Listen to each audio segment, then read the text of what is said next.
50शी नंतर आयुष्य थांबत नाही, तर ते नव्याने फुलायला लागतं. जबाबदाऱ्या पूर्ण करत करत स्वतःसाठी जगायला शिकवायला लागतं. चेहऱ्यावरच्या प्रत्येक सुरकुत्यात एक अनुभव लपलेला असतो आणि शांत डोळ्यांमध्येही एक मजबूत आत्मविश्वास असतो.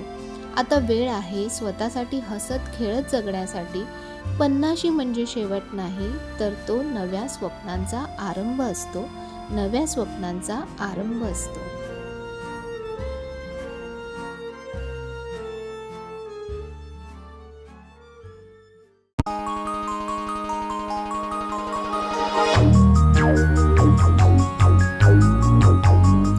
हॅलो, नमस्कार. कसे आहात सर्व? मस्त आहात ना? मस्तच राहा. सर्वांना सर्वप्रथम श्री स्वामी समर्थ. तुम्हाला सर्वांना आजचा दिवस खूप छान आनंदाचा आणि आरोग्यदायी जाओ. तर आज ना मी कामं करता करता तुमच्यासोबत एका खूप छान अशा टॉपिकवर बोलणार आहे. पण मला माहिती नाही की तुम्हाला त्या गोष्टी काही कोणाला पटतील किंवा कोणाला नाही पटणार. कारण प्रत्येकाची विचार करण्याची पद्धत ही थोडी वेगवेगळी असते. पण जे मला वाटतंय त्या गोष्टींबद्दल, म्हणजे एका ताईंनी छान कमेंट केली होती की ताई मी आता 50शी माझी झाली आहे. माझे मिस्टरसुद्धा घरीच असतात, रिटायर्ड आहेत आणि मुलं आता सगळे फॉरेनला सेटल झाले आहेत. तर माझी तब्येत हल्ली खूप खराब असते आणि मी खूप डिप्रेस फील करते, एकटं फील करते. मला काहीच करण्याची इच्छा होत नाही, पूजा करावीशी वाटत नाही, काम करण्याची इच्छा होत नाही. तर मी काय करू? मला म्हणजे तू मला सांगशील का? तर मला असं वाटलं की खरंच खूप महत्त्वाचा टॉपिक आहे आणि सध्या खूप लोकं ह्या फेजमधून जात आहेत. फक्त 50शीच नाही, मी म्हणेन की 40शी नंतरसुद्धा म्हणजे आता आम्हीसुद्धा कधी-कधी ह्या फेस करतो. जशी-जशी मुलं मोठी व्हायला लागतात. आता पहिले जसं आम्ही विचार करायचो किंवा आपली आधीची जशी पिढी होती, ती जशी विचार करायची की एकत्र कुटुंब पद्धती, सगळे एकत्र असले पाहिजे, गुण्यागोविंदाने सगळे नांदले पाहिजे. पण बघा जसं-जसा काळ बदलत जातो ना, तशा बऱ्याच गोष्टी बदलत जातात आणि बदलत्या काळानुसार आपल्याला स्वतःला बदलता आलं पाहिजे. जर काळाबरोबर आपण पुढे चाललो तरच आपण चालू राहतो. जर तुम्ही मागेच राहिलात आणि जर तुम्ही तेच विचार करत राहिलात, तर तुम्ही तिथेच स्टक होऊन जाता, तुम्ही तिथेच थांबून जाता. मी अजून त्या टप्प्यापर्यंत पोहोचलेली नाही आहे. पण तरी कदाचित तुम्हाला यातून थोडी काही मदत होऊ शकते किंवा जे माझ्या वयाच्या आज आहेत, तर त्यांनाही काही गोष्टी आत्तापासून रिअलाईज होऊ शकतात. तर म्हणून म्हटलं की चला आज थोडंसं तुमच्यासोबत या गोष्टींवरती गप्पा मारू. तर मला असं वाटतं की खरं तर 50शी नंतर आहे ना, आयुष्य थांबत नाही. तर खरं ते इथून नव्या अर्थाने सुरू होतं. पण तुम्ही त्या आयुष्याकडे कशा पद्धतीने बघता ह्यावर ते खूप जास्त डिपेंड आहे. आधीपासून म्हणजे बघा सुरुवातीपासून आमची किंवा आपली आधीची जी पिढी आहे, तर त्यांनी ते स्ट्रगल करतच इथपर्यंत आले. प्रत्येक गोष्ट आई-वडिलांनी आयती कधीच दिली नाही. म्हणजे तेव्हा त्यांची तेवढी परिस्थिती नव्हती की ते सगळ्या गोष्टी जसं आपल्याला हवं आहे तसं आपण सगळं मिळेल असं नाही आहे. बऱ्याच गोष्टी मी तरी माझ्या आयुष्यात म्हणजे लग्नाच्या आधीपासून लग्नाच्या नंतर आत्तापर्यंतसुद्धा सगळ्या गोष्टी अगदी शून्यापासून सुरुवात करून आम्ही इथपर्यंत पोहोचलो आहे. त्यामुळे प्रत्येक गोष्टीची जाणीव आहे की एक-एक गोष्ट खरेदी करताना, एक-एक गोष्ट जोडताना किती मेहनत करावी लागली, किती प्रत्येक गोष्टीत विचार करावा लागला, काटकसर करावी लागली. तसं काहीसं आत्ता पुढच्या पिढीचं नाही आहे. त्याला कारणीभूत आपणच आहोत. कारण आपण त्यांना प्रत्येक गोष्ट त्यांना ते सांगायच्या आधीच आपण त्यांना सगळ्या गोष्टी अवेलेबल करून देतो आणि ह्याच गोष्टी घडतात. ही मी चूकही म्हणणार नाही. आपल्याला आपल्या मुलांबद्दल तेवढं प्रेम वाटतं किंवा असं आपण त्यांना नेहमी प्रोटेक्ट करायला जातो की काही चुकीचं व्हायच्या आधी आपण त्यांना प्रोटेक्ट केलं पाहिजे. त्यांना कुठल्याच गोष्टीची कमी पडली नाही पाहिजे. ते खुश असले पाहिजे. हा आपला त्यामागचा विचार असतो. पण कधी-कधी खूप चांगला विचारसुद्धा म्हणजे व्यत्यय आणू शकतो बऱ्याचशा गोष्टींमध्ये. तर तशाच काहीशा या गोष्टी असतात की आपण जी पण काही आपली सेविंग्स असते किंवा जे पण पुढचे रिटायरमेंटसाठी आपल्याला जे उपयोगी पडणार आहे ते पण आपण मुलांच्या शिक्षणासाठी, त्यांच्या लग्नांसाठी, त्यांना बाहेरगावी शिक्षणाला जायचं असेल त्याच्यासाठी, सगळ्यासाठी आपण आपली पुंजी वापरतो.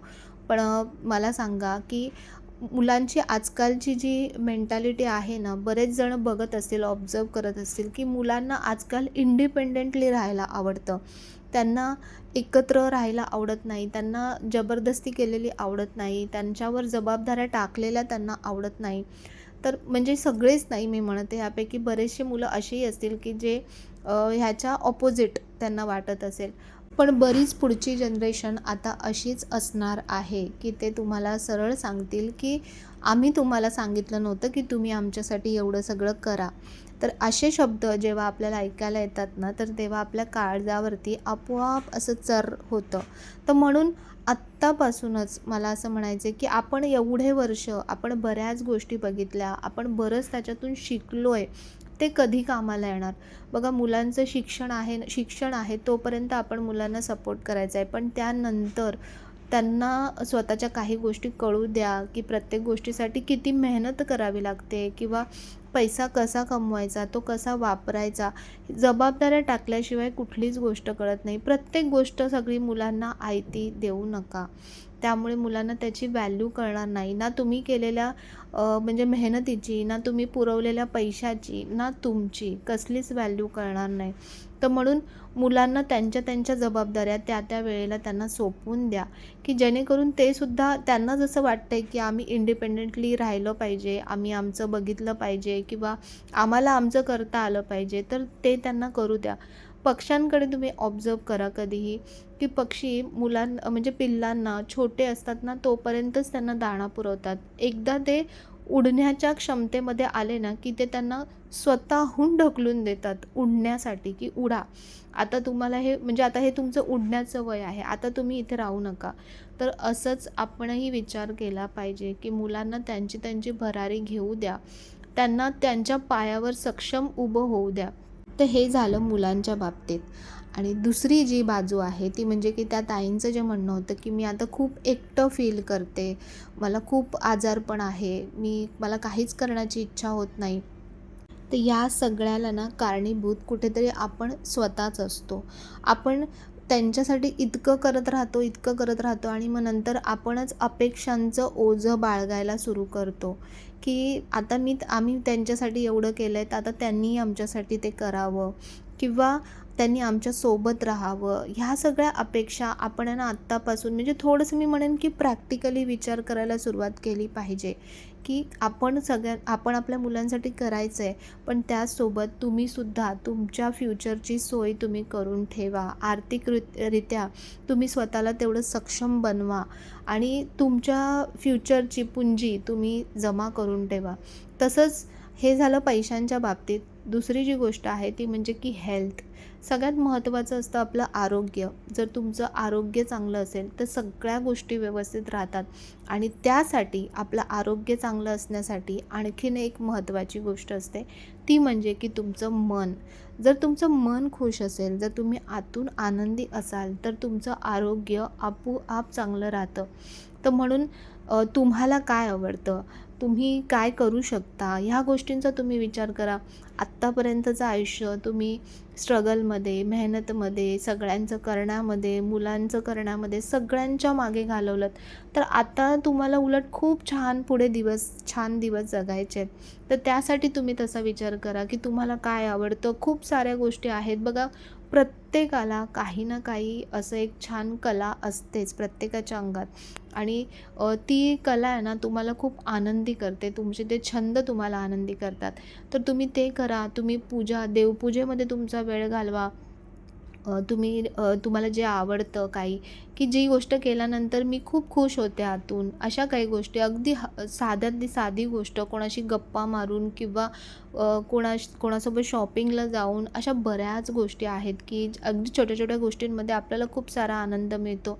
तर ते करण्याचा प्रयत्न तुम्ही करा. बघा, हळू आहे ना तुमची तब्येत आपोआप सुधारायला लागेल आणि हे जे अपेक्षा करताय ना म्हणजे प्रत्येक गोष्टीमध्ये तुम्ही फक्त तोच विचार करताय, की माझ्यासोबत कोणी नाही आहे, मी आज एकटी आहे, हा विचार कधीच करू नका. प्रत्येकजण जो जन्माला आला आहे, तो एकटाच जन्माला येतो आणि जाताना एकटाच जातो. पण ते संपूर्ण आयुष्य जितकंही मिळतं आहे, ते कसं जगायचं आहे, हे संपूर्णपणे तुमच्यावर डिपेंड आहे. तुम्ही तुमचं मन स्ट्राँग केलंत ना, तर तुम्ही आपोआप सगळ्या गोष्टी पेलू शकता. अगदी कितीतरी लोकं मी बघते की 80-90 वर्षाचे लोकंसुद्धा आज त्यांची कामं स्वतः करतायत. तर आपण 50-40मध्ये आपण आपली कामं नाही करू शकत का? आपण इतकं स्ट्राँग स्वतःला नाही बनवू शकत का? अशा खूप साऱ्या गोष्टी आहेत. तुम्ही नियमित व्यायाम करायला सुरुवात करा, बाहेर पडा, थोडंसं चाला, फिरा, लोकांमध्ये इतर लोकांसोबत थोड्याशा गप्पा मारा, निसर्गाच्या सानिध्यात राहा. खूप सुंदर गार्डनिंग हा सगळ्यात सुंदर मी म्हणेन एक टॉपिक आहे, की जिथे तुम्ही अगदी म्हणजे बोलतात ना, तुमचं मन अगदी समाधानी आणि आनंदी होऊन जाईल.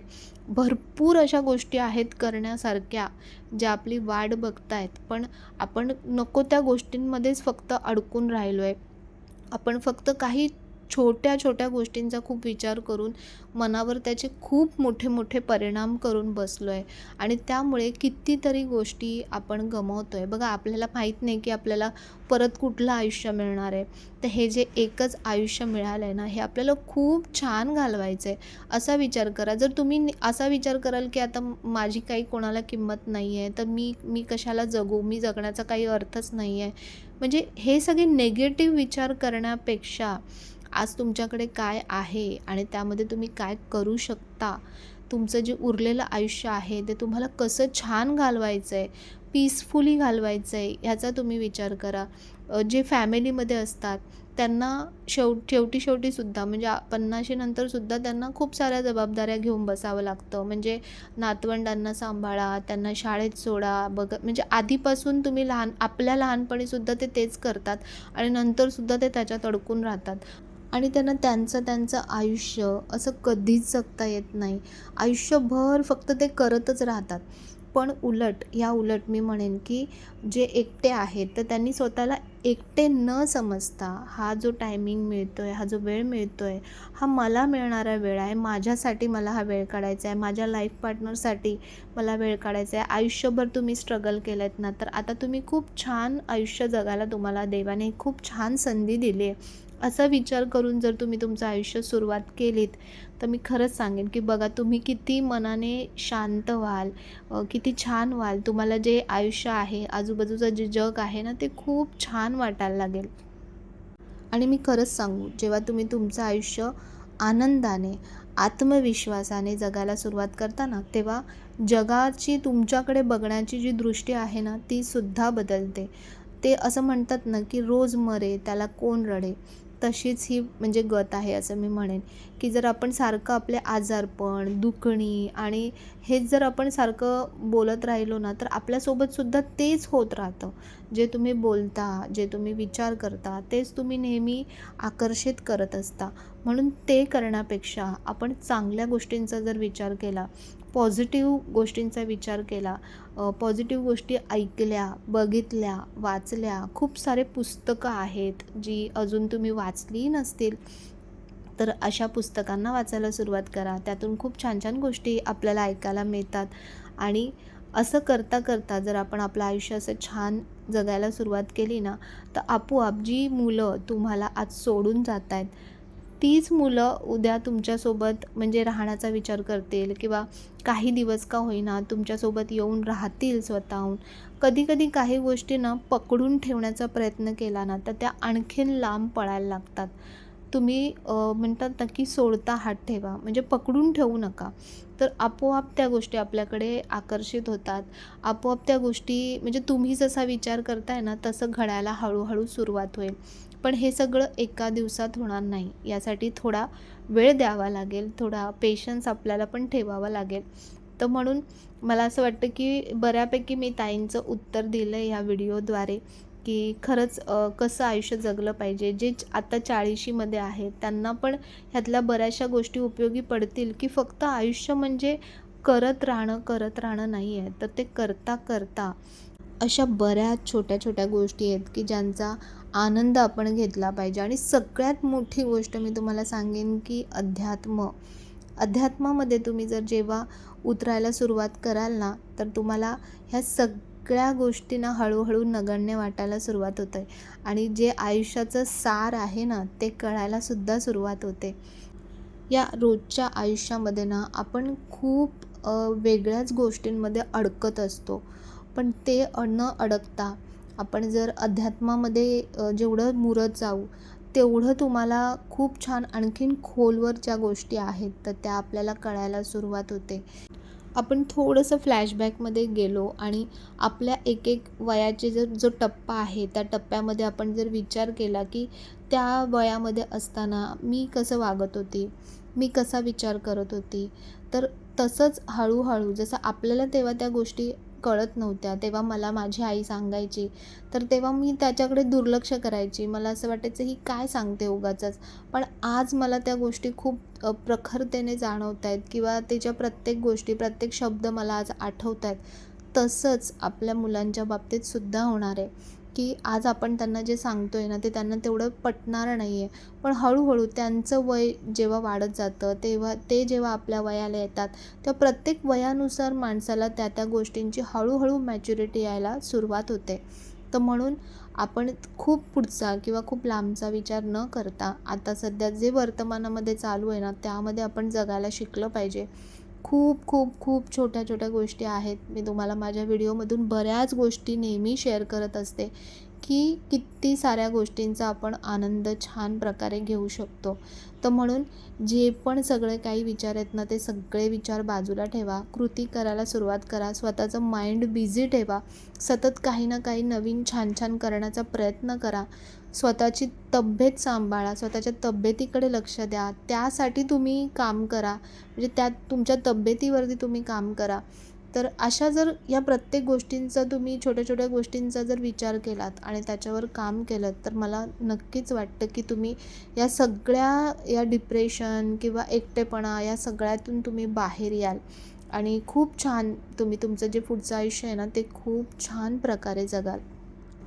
तर मला असं वाटतं की या एकटेपणाकडे एकटेपणा म्हणून न बघता त्याला खूप छान सुंदर संधी असं म्हणून जर तुम्ही बघितलं तर नक्कीच आपलं आयुष्य खूप छान सुखकर होईल. तर आजचा व्हिडिओ तुम्हाला कसा वाटला, आवडला असेल तर नेहमीप्रमाणे लाईक, शेअर, सबस्क्राईब नक्की करा, हाईप करा. पुन्हा भेटूया अशा छानशा व्हिडिओमध्ये. तोपर्यंत सर्वांना बाय आणि सर्वांना श्री स्वामी समर्थ.